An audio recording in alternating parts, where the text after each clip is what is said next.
All right, y'all, welcome back. We are ready to do our next lesson, which is lesson 7 in our books in Unit 1, talking about computing with scientific notation.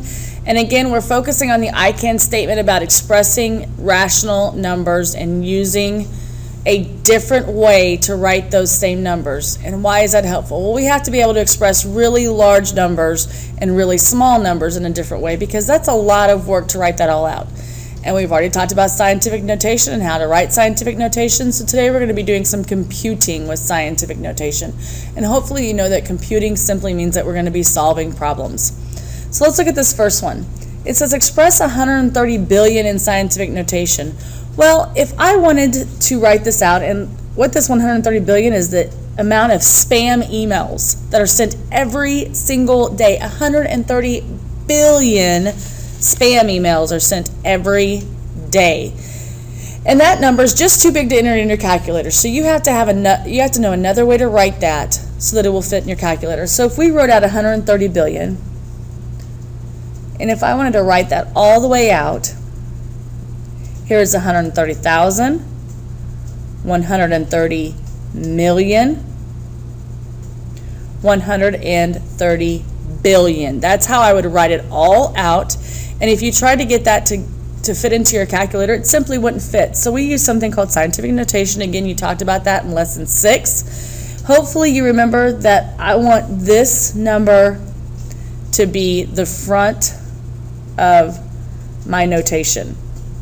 So how many times am I going to have to move this decimal point in order to make it 1.3? Well, the answer is 1, 2, 3, 4, 5, 6, 7, 8, 9, 10, 11 times.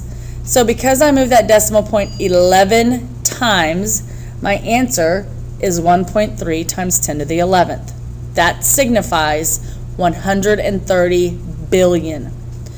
Now this next one says I want to round this to the nearest 100, and hopefully you know that in this problem, or in this number, this is my hundreds place. So I want to either leave that a 3 or I want to round it up to a 4, and the next number after determines that. If this number is 5 or above, then I round this to 400. If this number is below 5, then I leave it at 300. Well, since this number is above a 5, I'm going to round it up to 400. So 365 rounded to the nearest 100 is 400, and now I want to express that in scientific notation. Again, I want just the number without the zeros. I want just the number to be the start of my notation. And how many times would I have to move a decimal? Let's say that I had to put a decimal in. Remember, when there's not one, you add it at the end. And I would have to move it 1, 2 places to make 4 the start of my scientific notation. So the next says, the number 3 says, write a multiplication expression. I'm going to multiply this number and this number together. So I'm going to multiply 1.3 times 10 to the 11th, or 130 billion, times 4 times 10 to the 2nd. Now down here it says I can combine the numerals in the front together in a set of parentheses, and I can combine the tens together in a set of parentheses. And then I can multiply the 1.3 times 4, and when you take 1.3 times 4 on your calculator, so I have 1.3 times 4, and I have 10 to the 11th times 10 squared. So 1.3 times 4, and be careful here, know that this is a multiplication sign and that this is a decimal. Don't get those two confused. 1.3 times 4 on your calculator is a 5.2. And 10 to the 11th times 10 to the 2nd, well, hopefully you remember your exponent rules. I have the common base of 10. Because there is a base in between my exponents are not touching each other, I add them. So my answer is 5.2 times 10 to the 13th. Okay? Now, let's go on to the next page. We are right over here on example 1. This example looks very similar to what we just did. Pull out the numbers and then pull out the scientific notation and add the exponents together. Let's go ahead and do A right here. I'm going to pull out the numbers. So I have an 8.4 times a 2.5. And again, make sure you can that you know that this is multiplication, not a decimal point. And then I do the tens, the base 10. So I have a 10 squared times 10 to the 6th.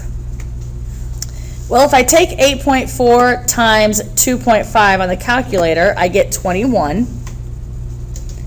And the tens, there's a common base of 10. The exponents are not touching, so I add them. So my answer would be 21 times 10 to the 8th.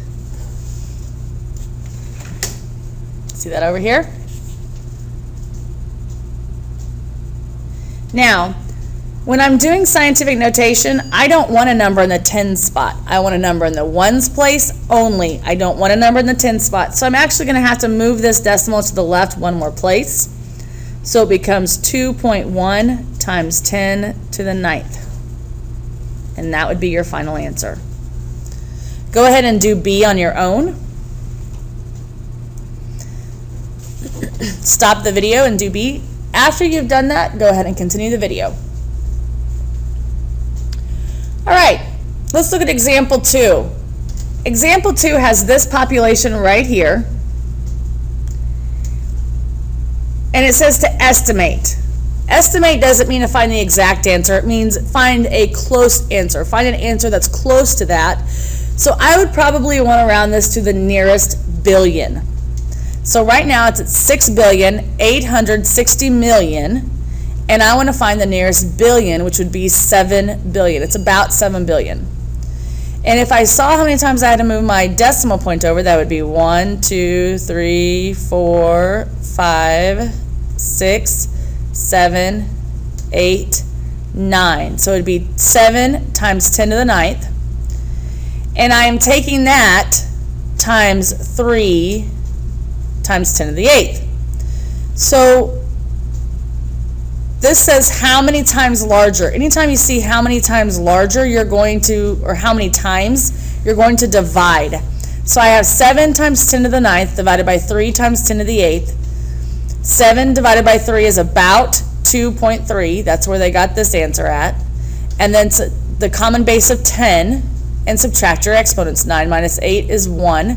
So it's 2.3 times 10 to the first power, or 2.3 times 10. Okay? Let's look at this one.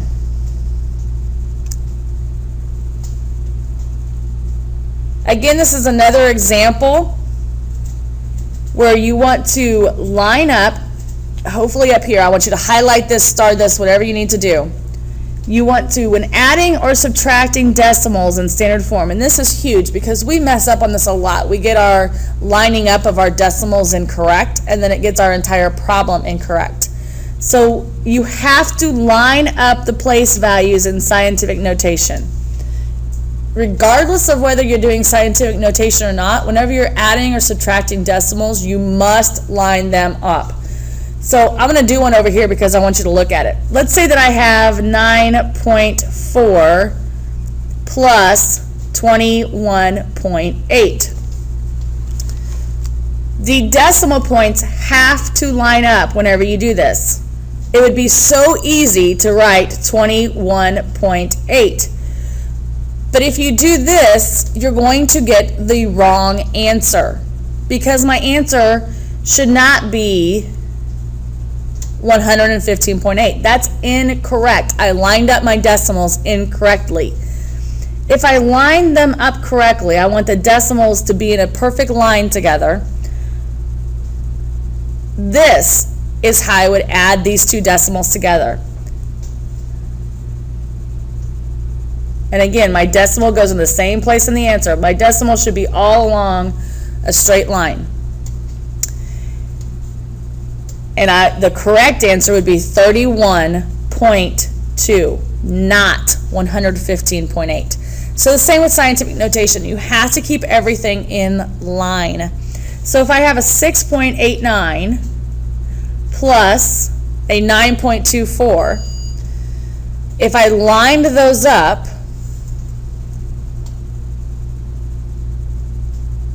first of all, this one is to the 5th power and this one is to the 4th power. So I want to make them both to the 4th power. In order to do that, I would have to move the decimal place 1 to the right because that takes away 1 from the 5th. So then I end up with a 92.4. That's where this 92.4 came from.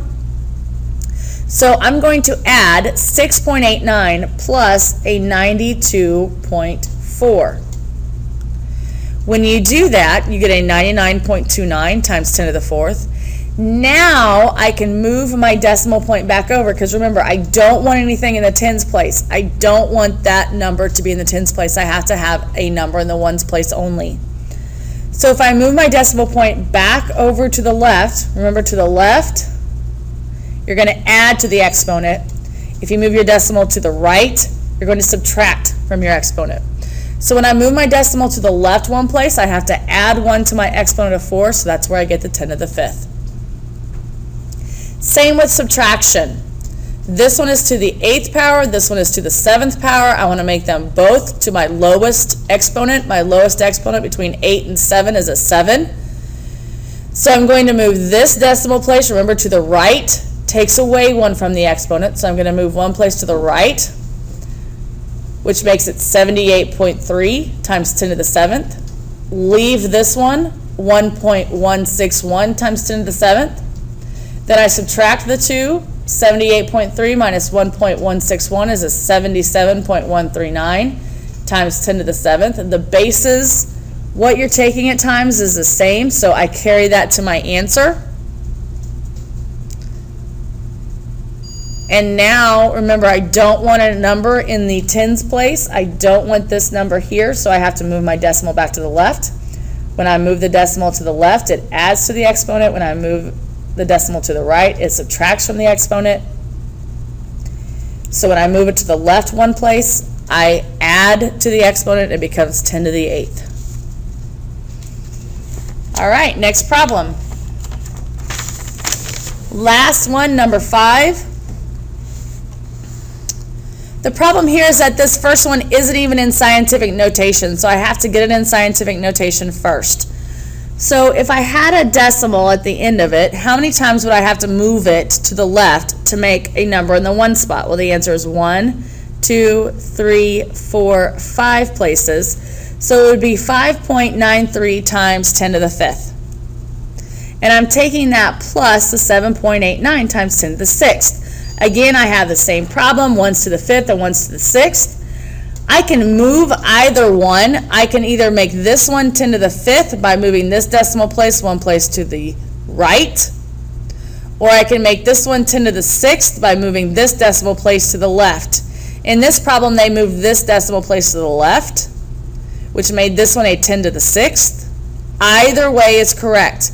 I could have very easily made this 78.9 and gotten the same answer, okay? So I made this one 10 to the 6th. When I add a 0.593 plus 7.89, I get an 8.483 times 10 to the 6th. And that is my final answer. Let's do D over here and see if we've got this. Actually, I want to skip down and I want to do F, because I think F is a more challenging problem out of the 3.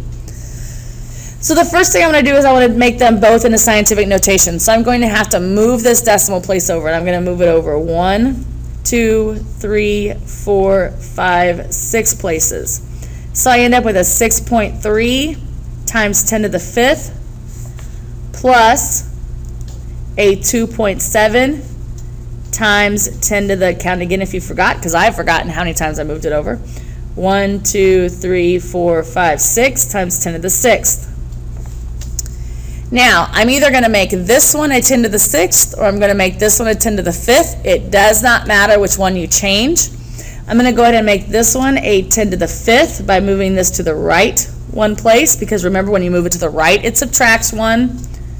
When you move it to the left, it adds 1.